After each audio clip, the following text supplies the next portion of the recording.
So I'm standing in the middle of my own private gravel road, in pajamas and boots, watching a line of cement trucks try to reverse up my driveway while Karen, clipboard in hand, is screaming at them that I gave verbal consent. Meanwhile, I'm holding the notarized letter that says otherwise. And in the distance, my newly installed gate starts lowering, sealing them all in. There's this collective "oh no" moment that ripples through the construction crew like a bad fart at a wedding. Karen doesn't notice right away. She's too busy waving her arms around like she's directing traffic at an airport.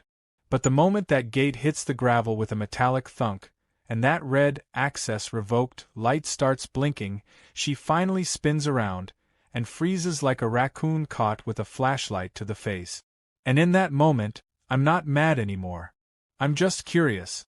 How exactly did she think this was going to go? 2 weeks earlier, I was enjoying my usual morning coffee on the porch, watching the mist roll off the ridge. My land is peaceful. Not Instagram farm aesthetic peaceful, actual, real, earned silence. No street noise, no barking dogs, no leaf-blowing maniac. Just trees, dirt, sky, and the occasional hawk dive-bombing a squirrel. So when I saw survey flags pop up along my driveway, I assumed someone made a mistake. They were the bright pink kind, waving like little insults on sticks.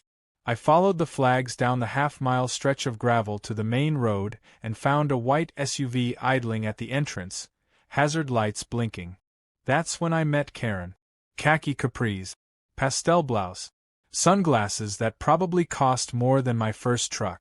She was talking to a man in a neon vest, pointing at my road like she owned stock in it. I asked her what she thought she was doing.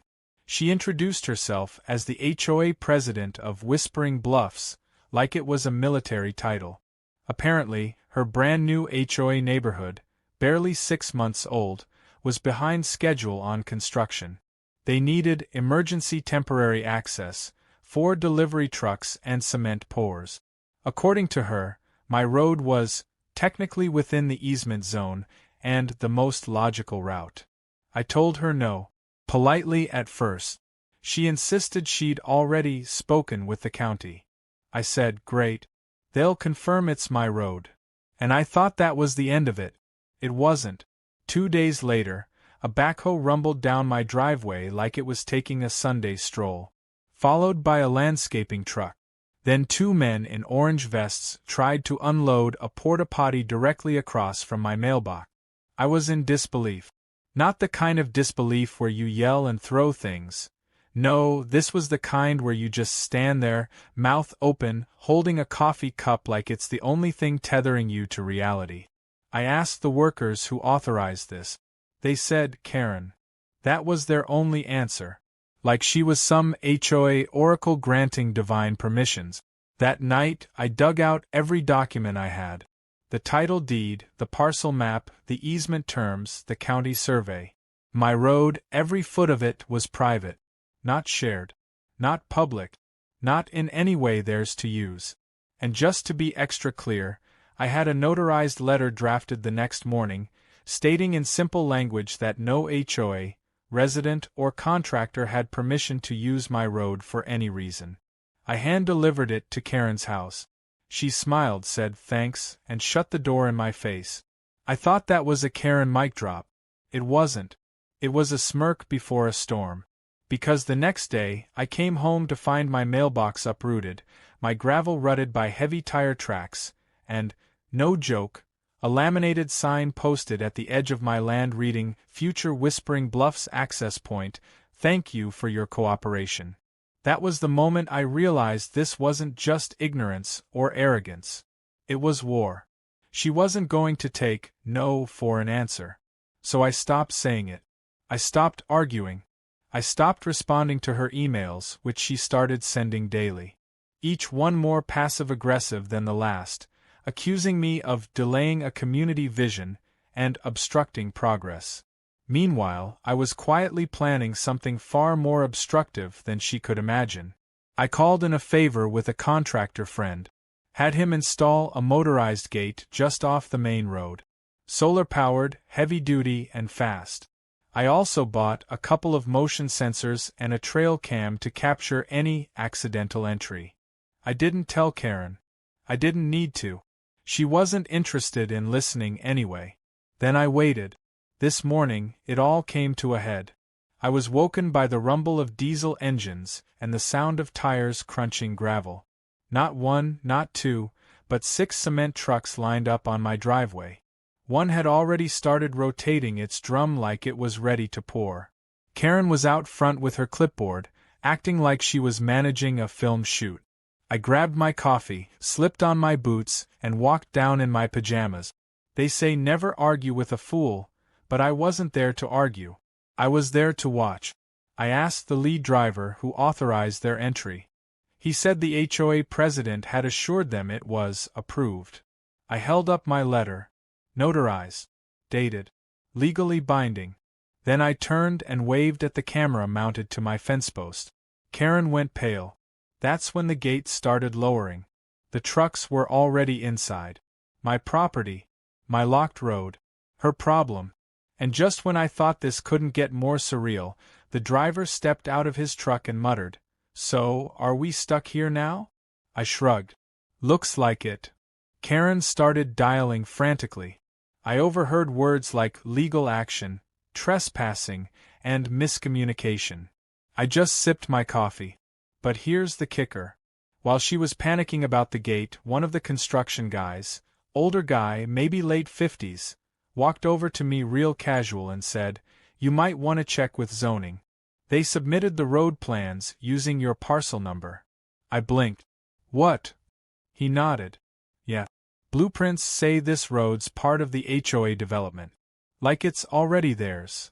I didn't respond. I just stood there, stunned, while Karen kept shouting into her phone. Because if what he said was true, this wasn't just trespassing. This was fraud. And suddenly, this wasn't just a gate war.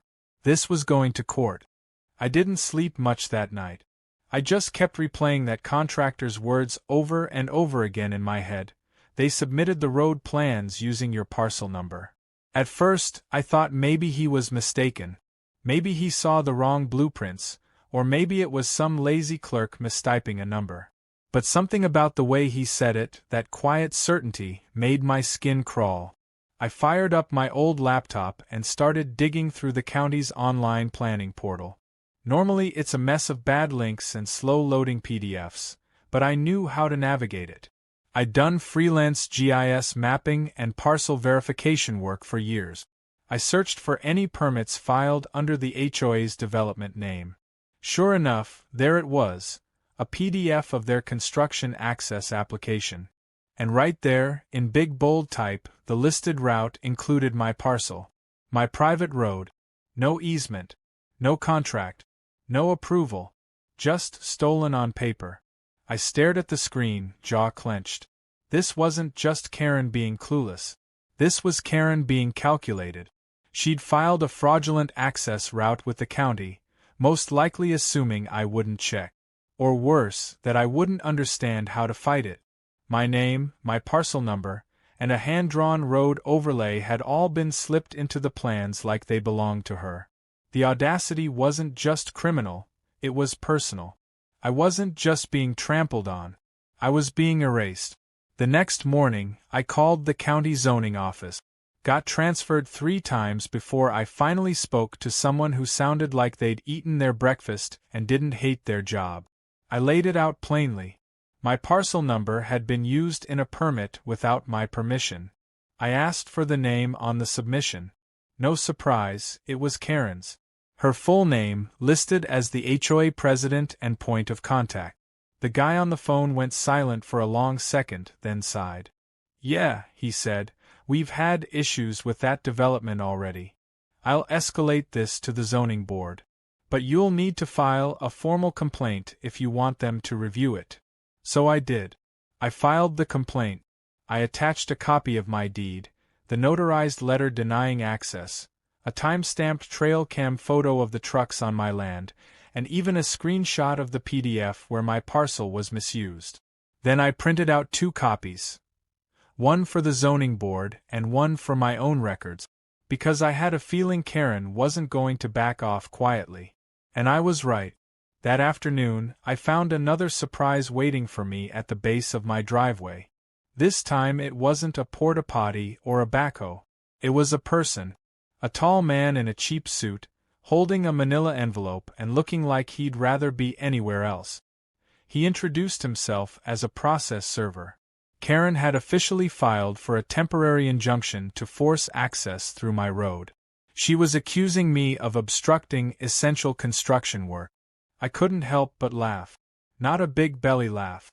Just one of those dry, bitter chuckles that escape when you're too tired to scream. I thanked the guy, took the envelope, and walked back to the house in silence. Inside, I opened the packet. The wording was theatrical: emergency injunction, critical timeline, community disruption. All buzzwords designed to make her sound noble and me sound like the Grinch. But the best part? She attached an email from the county zoning office. Unfortunately for her, the email included a line that said, "Pending investigation into potential parcel misuse." That single sentence nuked her entire claim. She'd handed me evidence of her own fraudulent filing inside her legal threat. I couldn't have scripted it better if I tried. Still, I wasn't taking chances. I called my buddy Sam, a zoning attorney I'd worked with on a land use dispute years ago. He owed me a favor, and this was the time to cash in. He read through the injunction, laughed harder than I did, and said, "This is one of the dumbest filings I've seen in a decade. You'll be fine. But let's file a response just to make it official." So we did. A neat, 3-page rebuttal with attached exhibits showing not just my ownership, but Karen's blatant misrepresentation of facts. Sam even threw in a line about abuse of legal process, just to twist the knife. While we waited for the hearing, I stayed quiet.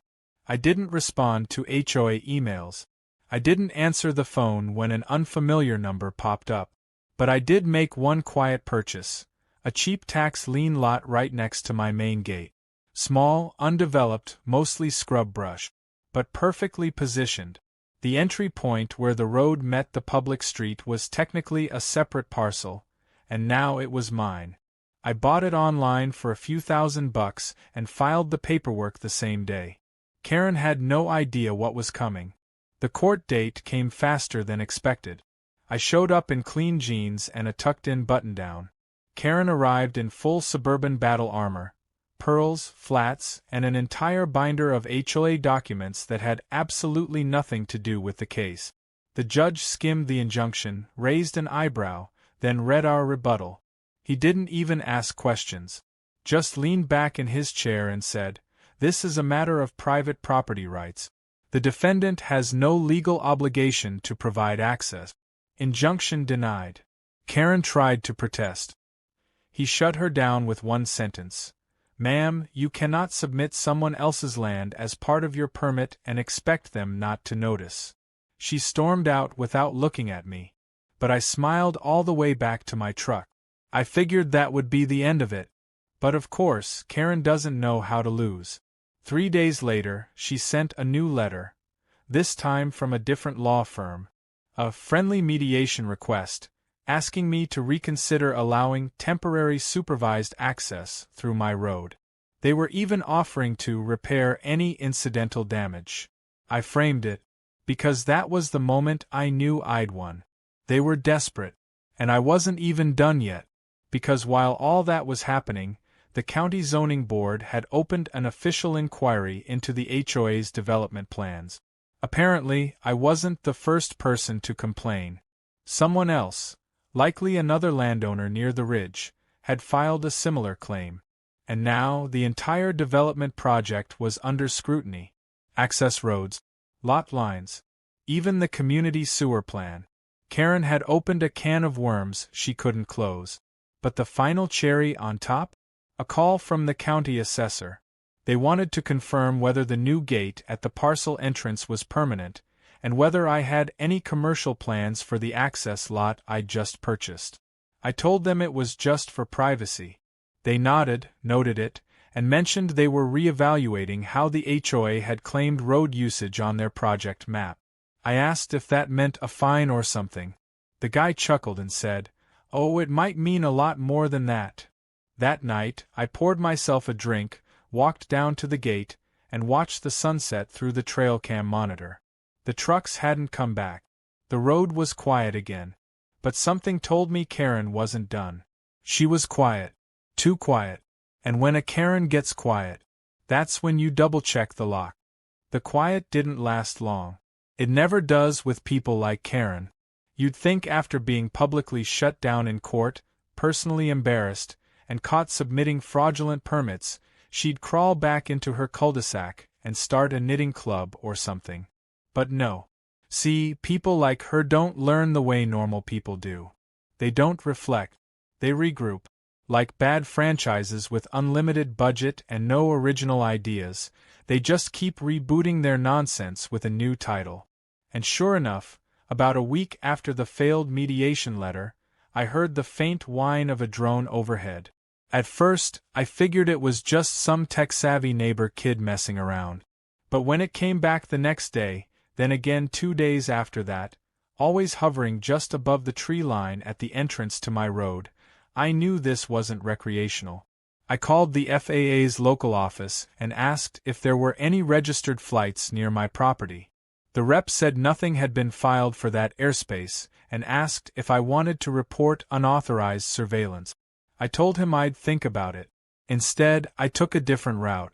I walked down to the end of the driveway with a sign I'd made using cardboard, a Sharpie, and pure pettiness. In bold letters, "Drone operator, send me a copy, I'm sure the county would love to see this too." The drone didn't come back after that. But Karen did. The next confrontation came face to face.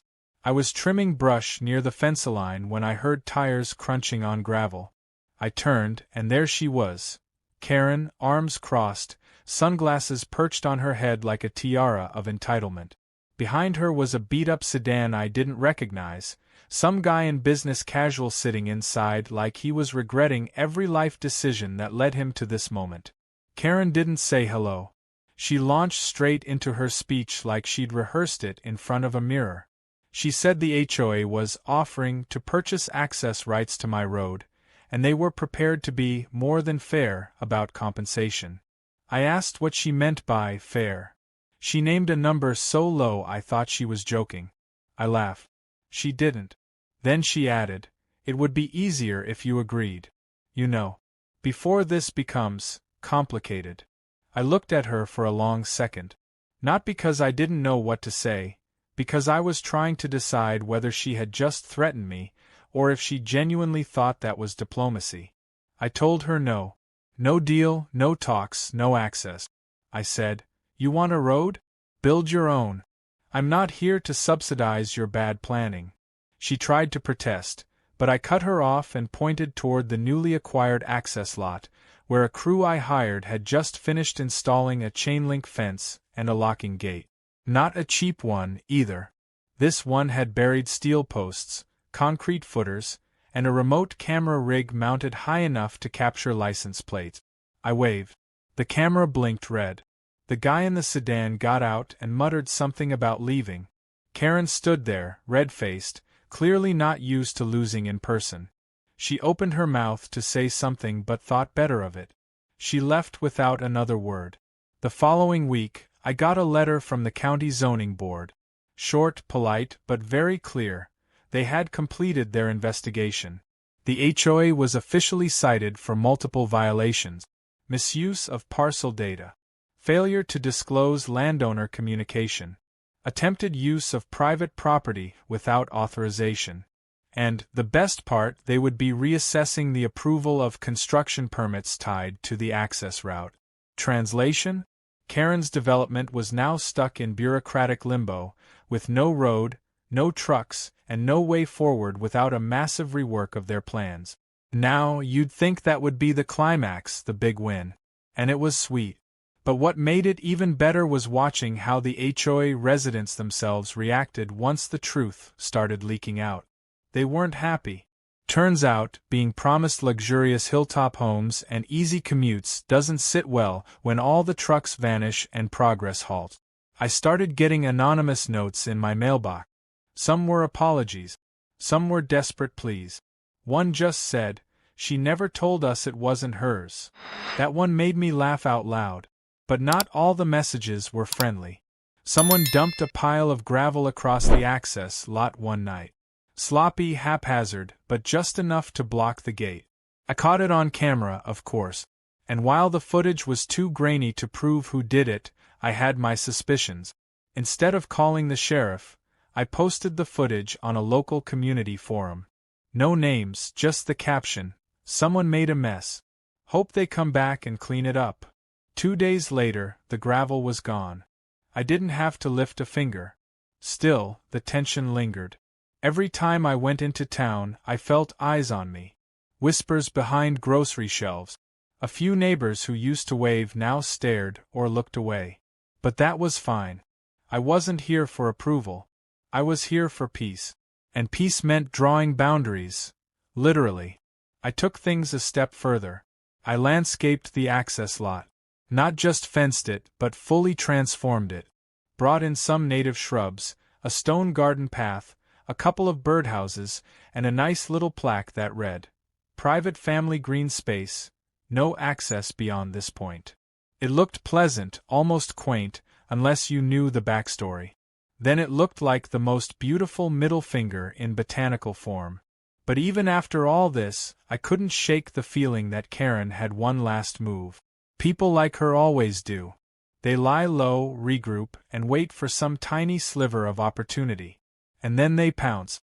That's why, when I saw the county assessor's SUV parked just beyond the ridge one afternoon, I didn't assume the worst, but I didn't assume the best either.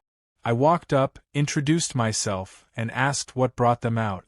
The man, mid-40s, polite, said they were doing a re-evaluation of parcels related to Whispering Bluffs due to recent development complications. I nodded and kept the small talk going. But before he left, he glanced down the hill and said, "You know, there's a rumor the HOA is looking to challenge your parcel designation. Claim it was improperly zoned." I smiled. Let them. I've got 10 years of zoning work under my belt. And a drawer full of original plats. He grinned back. Didn't think they'd get far. But they're trying. That night, I pulled every document I had into a binder. Printed, indexed, and labeled. Just in case. Because if Karen really wanted to play her last card, I was going to make damn sure it turned into a boomerang. And when the registered letter arrived 2 mornings later with a new complaint filed against me in Small Claims Court for obstructing community access, I didn't panic. I poured myself a fresh cup of coffee, opened the gate's camera feed, and smiled. She was coming back for round 4. And this time, I wasn't just ready. I was ahead. I walked into the Small Claims courtroom with the binder tucked under my arm like it was a birthday present. The room was plain, just a few rows of wooden benches and that faint scent of air conditioning and floor wax. Karen was already seated at the plaintiff's table, flipping through a folder stuffed with mismatched documents like she was still hoping something inside would make her look competent. Her lawyer this time was new. Younger. Nervous. Probably hadn't realized he was about to defend a client whose greatest legal strategy was faking authority with a clipboard and a passive-aggressive smile. The judge, a tired-looking man with the aura of someone who'd already seen 3 cases about barking dogs that morning, called us forward. Karen's lawyer stood first, rattling off a list of vague grievances, claims that I had obstructed a community's ability to proceed with infrastructure, that I had acted with malicious intent, that my green space landscaping was a transparent attempt to disrupt public utility access. I let him finish. I even nodded politely like I was grading a high school debate team. Then I stood, calmly placed my binder on the table, and asked if I could submit Exhibit A. Inside were the original deeds, parcel maps, county zoning responses, a notarized letter, footage timestamps, and a certified letter from the county stating I had full rights to restrict access. But the best part wasn't any of that. It was a signed statement from the zoning board, dated just 1 week prior, confirming that Whispering Bluffs HOA had been cited for planning fraud and misrepresentation of property lines. When I read that line out loud, I swear Karen's lawyer blinked like he just remembered he left the oven on at home. The judge took a beat. Then he sighed, looked directly at Karen, and asked if she had anything further to add. She stood up, red-faced, and tried to launch into a speech about community good, how the development was suffering, how her residents were losing money. But the judge held up a hand and said, "Ms. Karen, this is not a zoning hearing. This is small claims. And you've brought no valid claim. Case dismissed. Please do not return to this courtroom with matters already ruled on by higher jurisdiction." And just like that, it was over. Or so I thought. Outside the courthouse, I figured Karen would storm off. Instead, she waited for me in the parking lot like some kind of HOA final boss. She didn't speak at first. Just stood there, arms crossed, waiting for me to say something. So I said the only thing left to say. "You're done, Karen. Go home. Build your road. Leave mine alone." She squinted at me and said, "You think you've won, but the board's still on my side. And if I go, someone worse will take my place." I just smiled and said, "Good. Let them. At least they'll know where the line is." She turned and walked away, and this time, she didn't look back. By the end of that week, something shifted. Not with Karen, but with the people in her HOA. A rumor must have spread, maybe from the courtroom, maybe from some of the residents who were sick of her constant crusades, but the tide started turning. A man in a dusty truck flagged me down near the ridge and asked if I was the one who blocked the truck. When I said yes, he just nodded and said, "Good. She's been lying to us since day one." A woman with a stroller came up to my gate one morning and apologized. Said she hadn't realized the access plan was fake. Told me Karen never mentioned anything about using private land without permission. Then the calls started. Not from lawyers or county clerks. These were quieter, almost embarrassed voices. Board members. HOA residents. Some wanted to know what had really happened. Some wanted advice on how to remove Karen. A few just wanted to vent. I didn't get involved. I didn't need to. The damage was done, and the foundation she'd built her little empire on was already cracking. The final collapse didn't come with a bang. It came with a vote. I heard about it through the grapevine. A special HOA board meeting. Karen was asked to step down. She tried to fight it, of course, claimed she was the only one with a vision. But apparently, when you spend half your tenure fighting a property owner you don't control and racking up citations with the county, people stop seeing your vision as leadership and start seeing it as a lawsuit waiting to happen. They replaced her with someone quieter. Someone who reached out through an actual attorney who understood land law and offered a formal apology. I accepted the apology. And then I turned it into something useful. The new HOA president and I sat down for coffee. Not as friends, but as two people who understood the value of drawing lines on a map and sticking to them. We talked about rerouting the access road through an unused strip of county-owned land that they'd previously ignored because it required more work. I helped them figure it out, not because I owed them anything but because I was tired of the war. And I figured a little cooperation now would ensure I never had to deal with someone like Karen again. A few weeks later, the new access road was approved. Construction resumed. Slowly, carefully, and far away from my property. The trucks never returned to my driveway. The gravel stayed clean. The gate stayed shut. As for Karen? She didn't disappear. She just shrank. Word was, she still lived in the development, but she'd become that neighbor. The one people avoided. The one whose opinions were no longer requests but background noise. Her clipboard days were over. Her authority revoked. And while I didn't throw a party or post about it online, I did add one final touch to the stone marker at the entrance to my private road. Just beneath the words, "No HOA access," I carved a simple message. Some fences are built out of wood. Others out of lessons. I stood by that gate one evening, just as the sun dipped behind the ridge, and watched a deer cross the path that used to be overrun with tire tracks. The air was still. No diesel fumes. No shouting. Just quiet. Earned, defended, and completely mine. In the end, I didn't just win. I reminded an entire community where the boundaries are, and what happens when someone tries to rewrite them without permission. Karen tried to build a road through my life. I built a wall through her plans. And the view from this side? It's never been better.